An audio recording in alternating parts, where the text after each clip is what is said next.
A lot of things happened in that session after the countertransferred slip. And I also had my psychiatrist help me draft the email to my therapist who was begging me to come back in. And the psychiatrist said, I used to have respect for her. And what he meant when he said that was, I used to like it when she would feed me to you and have you deliver intimate content to me. But the moment she started being sloppy, I lost respect for her. Right? I'm pretty sure that's what he meant when he said that.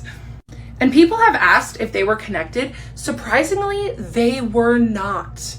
They had no idea. They had never met before. But I would go to my therapist every week and tell her how much I loved my psychiatrist. And she loved hearing about that dynamic. It was so weird.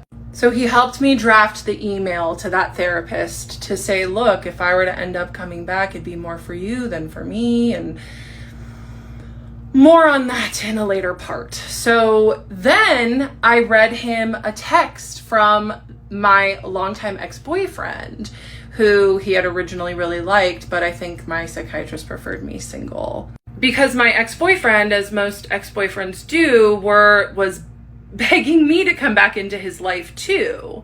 And I just kept saying no. And I asked him to give me some space, and he would not give me space. He said, do you still need space or can we hang out? And I asked my ex-boyfriend, I just said, why do you want to hang out so badly? And my ex-boyfriend texted me back, because it's been a few months since I've seen you and it's been on my mind.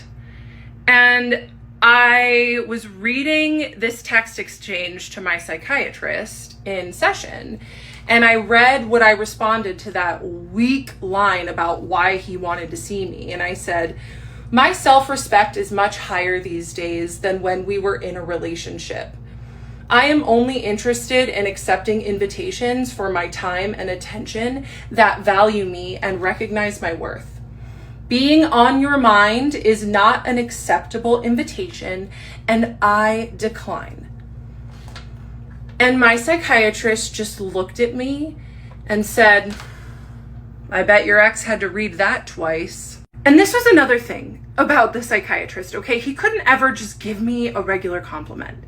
It had to be those weird sideways compliments. Instead of, I'm so glad that you're setting boundaries with your ex-boyfriend and growing your self-respect, it's, I bet he had to read that twice. Or it's not, I'm really proud of you for growing your coaching business and finding success. It's, I'd refer my patients to you if you weren't already my patient, right? These are what I mean when I say breadcrumbs. He was a master at them. And this is how, looking back, I know that I was not his first victim for his fantasy supply. Because he was too good and too slick up until he caught feelings. Then he started getting sloppy. People are asking me for more concrete evidence, and this is when the concrete evidence really starts, because this is when he himself started to get sloppy.